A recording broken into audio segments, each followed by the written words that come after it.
लखनऊ में 19 साल की लॉ स्टूडेंट घर से निकलती है और फिर गायब हो जाती है। फिर अगले दिन बोरियों में उसके कटे हुए अंग मिलते हैं। कौन थी वो लड़की, क्या था पूरा मामला, मैं आपको इस वीडियो में सब कुछ बताऊंगा। कृपया एंड तक बने रहिए। और अगर आपने मेरे चैनल को सब्सक्राइब नहीं किया तो सब्सक्राइब कर लीजिए और वीडियो को लाइक कर दीजिए। कहानी है उत्तर प्रदेश की राजधानी लखनऊ की। यहाँ अमीनाबाद इलाके में एक लड़की रहती थी। नाम था गौरी श्रीवास्तव। 19 साल की गौरी लॉ स्टूडेंट थी। स्वभाव से वो काफ़ी खुश मिजाज थी और खुले विचारों वाली लड़की थी। पिता शिशिर श्रीवास्तव की अमीनाबाद में ही एक दुकान है जिसमें कि वो इंटीरियर डेकोरेशन का सामान बेचते हैं। गौरी की मां तृप्ति श्रीवास्तव एक हाउसवाइफ है। गौरी अपने माता पिता की इकलौती बेटी थी। परिवार काफ़ी खुशहाल था, लेकिन 1 फरवरी 2015 के दिन इस परिवार के साथ कुछ ऐसा होता है जिसकी कल्पना भी तृप्ति और शिशिर ने कभी भी नहीं की थी। दरअसल 1 फरवरी 2015 के दिन गौरी दोपहर के 12:30 बजे अपने पिता की जैकेट को ड्राई क्लीनिंग करवाने के लिए घर से निकलती है। गौरी ने अपनी मां को कहा कि मुझे मंदिर भी जाना है, इसलिए ड्राई क्लीनिंग के बाद वो वहां से सीधा मंदिर जाने की बात कहकर घर से निकल जाती है। उसके बाद गौरी दुकान में पिता की जैकेट ड्राई क्लीनिंग के लिए देती है, फिर वहां से वो मंदिर के लिए निकल पड़ती है। इस दौरान उसको कई जानने वालों ने बाज़ार जाते हुए भी देखा था। समय बीत जाता है, शाम के 4 बज जाते हैं, लेकिन गौरी घर नहीं लौटती तो माँ को चिंता होने लगती है। उन्होंने गौरी को फ़ोन किया, लेकिन बेटी ने फ़ोन नहीं उठाया। इसके बाद माँ ने कई बार उसको फ़ोन करने की कोशिश की, लेकिन फ़ोन नहीं मिल रहा था। तो परेशान होकर उन्होंने गौरी के पिता को फ़ोन किया और बताया कि बेटी अब तक घर नहीं लौटी है और ना ही फ़ोन उठा रही है। पिता ने भी गौरी को फ़ोन करने की कोशिश की। कई बार उन्होंने फ़ोन लगाया, लेकिन फ़ोन नहीं लगता। फ़ोन कई बार लगाने के बाद एक लड़के ने उधर से फ़ोन उठाया और उसने कहा कि आप टेंशन मत लीजिए, गौरी रात तक वापस लौट आएगी। पिता ने कहा कि मेरी गौरी से बात करवाओ, तो लड़के ने दूसरी तरफ से फ़ोन काट दिया। अब शाम के 5 बज चुके थे। पिता घर लौट आते हैं। उन्होंने अपनी पत्नी से कहा क्यों ना थोड़ी देर और इंतज़ार कर लिया जाए, क्या पता वो दोस्तों के साथ गई हो। लेकिन अब शाम और ज़्यादा गहरी होने लगी थी। गौरी का कोई अता पता नहीं था। तो माँ ने दोबारा गौरी को फ़ोन किया। फिर से उसी लड़के ने फ़ोन उठाया और बताया कि गौरी उसके साथ इको पार्क में बैठी हुई है, थोड़ी देर बाद वो घर पहुंच जाएगी। माँ ने लड़के से कहा कि एक बार गौरी से मेरी बात करवा दो, लेकिन इस बार भी लड़के ने फ़ोन काट दिया। माता पिता को अब इस लड़के पर शक होने लगा था। उन्होंने सोचा कि हमें इसकी सूचना पुलिस को ज़रूर देनी चाहिए, लेकिन उससे पहले उन्होंने एक बार फिर गौरी को फ़ोन लगाया। लड़के ने इस बार भी यही बताया कि गौरी जो है थोड़ी देर तक पहुंच जाएगी। वो कहता है कि गौरी की तबीयत ठीक नहीं है, इसलिए मैं उसको दिखाने के लिए SGPGI हॉस्पिटल लेकर जा रहा हूँ। ये सुनकर माता पिता जो है वो घबरा जाते हैं और फ़ौरन से हॉस्पिटल के लिए रवाना हो जाते हैं। माता पिता जैसे ही हॉस्पिटल पहुंचते हैं तो रिसेप्शन से वो अपनी बेटी के बारे में पता करते हैं, तो उनको पता चलता है कि यहाँ पर इस नाम का कोई भी पेशेंट नहीं है। दोनों फिर इको पार्क चले जाते हैं, लेकिन उनको वहाँ पर भी गौरी नहीं मिलती। शाम के 7 बज चुके थे। उन्होंने फिर से गौरी को फ़ोन किया, लेकिन अब उसका फ़ोन स्विच ऑफ आने लगा था। माता पिता की टेंशन बढ़ने लगती है, तो वो अमीनाबाद पुलिस स्टेशन पहुँच जाते हैं। पिता ने पुलिस को सारी घटना के बारे में बताया, जिसके बाद पुलिस ने मामला दर्ज करके जांच शुरू कर दी। इसी तरह पूरी रात बीत जाती है। अगले दिन 2 फरवरी 2015 के दिन सुबह के 7 बजे शहीद पथ रोड के पास कुछ लोगों ने एक बोरी सड़क पर पड़ी हुई देखी। उसके आसपास कई कुत्ते घूम रहे थे। वो बार बार बोरी को सूंघ रहे थे और थोड़ी देर बाद ही कुत्तों ने उस बोरी को खोल दिया और उसके अंदर जो पड़ा हुआ था उसको निकाल कर वो नोचने लगे। उसके अंदर इंसान के कटे हुए टुकड़े थे। कुत्ते उसको नोचने लगते हैं। ये देखते ही लोग पुलिस वालों को सूचना देते हैं। पुलिस वहाँ पर पहुँचती है और उन कटे हुए इंसान के अंगों को अपने कब्जे में ले लेती है। अभी सिर्फ पैर और हाथ बरामद हुए थे। पुलिस वाले आसपास के एरिया की तलाशी लेनी शुरू करते हैं, तो वहाँ पास की झाड़ियों में ही एक और बोरी मिलती है। उसमें कटे हुए इंसानी सर धड़ था। देखने से लग रहा था कि ये किसी लड़की की लाश है। आसपास के और भी जगह को तलाशा गया तो पुलिस को बाकी के शरीर के अंग भी मिल जाते हैं। सभी अंगों को पुलिस बरामद करके हॉस्पिटल ले जाती है। लखनऊ जैसे शहर में किसी इंसानी लाश के अंगों का इस तरह से मिलना उस समय वाकई में हैरान कर देने वाली खबर थी। देखते ही देखते ये खबर जंगल में आग की तरह फैल जाती है। उधर गौरी के माता पिता तो वैसे ही परेशान थे क्योंकि उनकी बेटी अब तक घर नहीं लौटी थी। जब उन्होंने इस न्यूज़ को टीवी पर देखा कि किसी लड़की की लाश मिली है तो वो घबरा जाते हैं। बोरियों में मिली लाश गौरी की थी। जब लाश को रीअरेंज कर लिया गया तो 3 फरवरी को पुलिस ने गौरी के माता पिता को हॉस्पिटल बुलवाया ताकि वो लाश की पहचान कर सकें।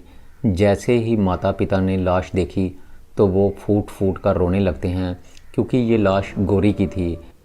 वही न्यूज़ चैनलों से लेकर सोशल मीडिया तक हर जगह यही खबर चल रही थी। पुलिस ने गौरी की कॉल डिटेल निकलवाई तो कुछ बातें उनसे पता चली, लेकिन वो बातें कोई भी कत्ल का मोटिव स्पष्ट नहीं कर पा रही थी क्योंकि गौरी के मोबाइल पर सबसे ज़्यादा कॉल उसी के माता पिता के थे। बाकी जिन अन्य नंबरों पर गौरी की बात हुई थी उनसे भी पुलिस को कोई ख़ास जानकारी नहीं मिल पाती। फिर पुलिस ने गौरी की लास्ट लोकेशन पता करवाई। पता चला कि अंतिम बार वो तेलीबाग इलाके में थी। पुलिस ने गौरी के माता पिता से पूछा, क्या तेलीबाग में गौरी का कोई जानने वाला है? तो माता पिता ने कहा वहाँ तो उनकी जान पहचान का कोई भी नहीं रहता और ना ही गौरी का कोई दोस्त वहाँ रहता है। पड़ोसियों ने भी बताया कि गौरी ने कभी उनके सामने भी तेलीबाग का जिक्र नहीं किया था। इस केस में पुलिस ने कई टीमें बनाई थी। फिर पुलिस की एक टीम ने तेलीबाग के सभी सीसीटीवी फुटेज को देखा। एक फुटेज में पुलिस को गौरी पैदल चलती दिखाई देती है। वो फ़ोन पर किसी से चैटिंग कर रही थी और थोड़ी देर चलने के बाद आगे जाकर वो एक बाइक पर बैठ जाती है। बाइक पर एक लड़का था जिसने कि हेलमेट लगाया हुआ था। उसके बाद दोनों वहाँ से चले जाते हैं। पुलिस के पास गौरी का बस यही एक फुटेज था। सीसीटीवी फुटेज इतनी साफ़ नहीं थी कि बाइक का नंबर पता चल सके, लेकिन काफ़ी मशक्क़त के बाद पुलिस ने पता लगा लिया कि बाइक कौन सी कंपनी की थी। फिर पुलिस की एक टीम ने आरटीओ ऑफिस से बाइक की जानकारी निकालनी शुरू की, लेकिन यहाँ भी बाइक से संबंधित कोई भी जानकारी उन्हें नहीं मिल पाती। पुलिस की एक टीम ने तेलीबाग में ही लोगों से बाइक के बारे में पूछना शुरू किया तो यहाँ पर उन्हें कामयाबी मिल गई। पता लगा कि ये बाइक किसकी है। पता चला कि ये गौरी का ही एक दोस्त है जो कि तेलीबाग में रहता है, नाम हिमांशु प्रजापति। पुलिस ने उसकी सारी कुंडली खंगालनी शुरू की तो पता चला कि 23 साल का लड़का हिमांशु राजस्थान की यूनिवर्सिटी से बीकॉम की प्राइवेट पढ़ाई कर रहा है। हिमांशु के जानने वाले लोगों को जब सीसीटीवी फुटेज दिखाया गया तो वो तुरंत उसको पहचान जाते हैं। पुलिस के मुताबिक गौरी अंतिम बार हिमांशु के साथ ही देखी गई थी। पुलिस तुरंत हिमांशु के घर पहुंचती है तो वहां पर पता चलता है कि उसका पूरा परिवार मुंबई गया हुआ है। सिर्फ हिमांशु ही घर पर अकेला रह रहा था। वो भी उस समय घर पर मौजूद नहीं था। पुलिस ने उसकी तलाश शुरू की और जल्द ही उसको गिरफ्तार कर लिया जाता है। पहले तो हिमांशु ने साफ इनकार कर दिया कि वो गौरी के साथ उस समय था, लेकिन सख्ती से जब उससे पूछताछ की जाती है तो वो टूट जाता है। उसने अपना जुर्म कबूल कर लिया। उसने बताया कि 1 साल पहले यानी 2014 में किसी कॉमन फ्रेंड के जरिए उसकी मुलाकात गौरी से हुई थी। गौरी काफ़ी खुले विचारों वाली लड़की थी। उसके कई मेल फ्रेंड्स भी थे। वो सभी से व्हाट्सएप पर बात किया करती थी। हिमांशु से भी उसकी व्हाट्सएप पर ही बात हुई थी, लेकिन वो कभी एक दूसरे से पहले मिले नहीं थे। व्हाट्सएप पर जान पहचान होने के बाद दोनों एक दूसरे को मैसेज करते रहते और इस तरह से दोनों के बीच गहरी दोस्ती हो जाती है। जनवरी 2015 के दिन किसी काम से हिमांशु का परिवार मुंबई चला गया था, लेकिन हिमांशु उसके साथ नहीं गया था। 4 फरवरी को उन्होंने वापस लौटना था। हिमांशु ने सोचा क्यों ना गौरी को वो अपने घर बुलाए। दरअसल वो मन ही मन गौरी से प्यार करने लगा था। उसे लगता था कि गौरी भी उसे प्यार करती है, लेकिन गौरी उसको सिर्फ एक अपना दोस्त मानती थी। गौरी हिमांशु के कहने पर उससे मिलने के लिए तैयार हो जाती है। 1 फरवरी 2015 को हिमांशु ने गौरी को बाइक पर बिठाया और अपने घर ले आया। दोनों बातें कर रहे थे। तभी हिमांशु ने उससे कहा कि गौरी मुझे अपना फ़ोन दिखाओ, लेकिन गौरी ने फ़ोन देने से इनकार कर दिया। गुस्से में हिमांशु ने उसका फ़ोन छीन लिया। उसने गौरी से फ़ोन का पासवर्ड मांगा, लेकिन गौरी पासवर्ड नहीं दे रही थी। फिर उसने जब गौरी पर काफ़ी दबाव बनाया तो उसके बाद गौरी ने अपना जो फ़ोन का पासवर्ड है वो उसको बता दिया। अब जैसे तैसे करके उसने गौरी से पासवर्ड ले लिया था। फ़ोन उसने ओपन किया तो देखा गौरी के कई और लड़कों के साथ भी रिलेशन थे। गौरी ने अपने कई फ़ोटो कई लड़कों को भेजे थे। ये देखते ही हिमांशु बौखला जाता है। दोनों में बहस शुरू हो जाती है। हिमांशु ने गौरी का गला दबा दिया। गौरी बेहोश होकर वहीं पर गिर जाती है। हिमांशु को लगता है कि वो मर गई है, इसलिए वो घबराकर घर से कहीं बाहर चला जाता है। फिर अपने एक दोस्त को घर के बाहर लेकर आता है। दोनों के बीच 2 घंटों तक बातचीत होती है। फिर वो दोस्त भी वहाँ से चला जाता है। उधर हिमांशु काफ़ी टेंशन में था। एक दुकान में जाकर उसने खूब शराब पी और सोचा कि कैसे गौरी के शव को ठिकाने लगाया जाए। फिर उसने दुकान से एक आरी और कुछ बोरियां खरीदी। घर आकर उसने गौरी के शव के टुकड़े किए और उन बोरियों में भरकर उन्हें ठिकाने लगाने लगा। शव को ठिकाने लगाने के बाद उसने घर को साफ़ किया और आराम से सो गया। हिमांशु के बयान के बाद पुलिस ने उसके खिलाफ हत्या का मामला दर्ज कर लिया। फिलहाल ये केस अभी भी कोर्ट में चल रहा है। जब गौरी की पोस्टमार्टम रिपोर्ट आती है तो पुलिस के भी होश उड़ जाते हैं, क्योंकि जब हिमांशु ने गौरी का गला घोटा था और उसको मरा हुआ समझ लिया था, दरअसल उस समय वो मरी नहीं थी, वो जिंदा थी। वो बस कोमा में चली गई थी। हिमांशु ने उसको मरा हुआ समझकर जिंदा ही उसको आरी से काट दिया था।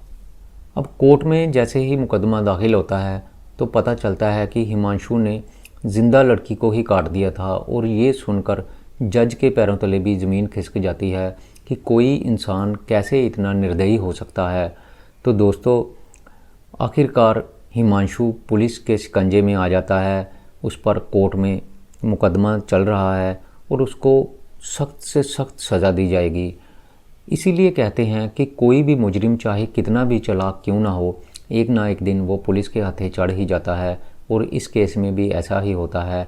हिमांशु ने जी तोड़ मेहनत की कि वो उस लड़की के शव को ठिकाने लगा दे और पहचाना ना जाए और पुलिस की पकड़ से दूर रहे, लेकिन ऐसा हो नहीं पाता और अंत में वो अपने किए हुए की सज़ा पाकर रहता है।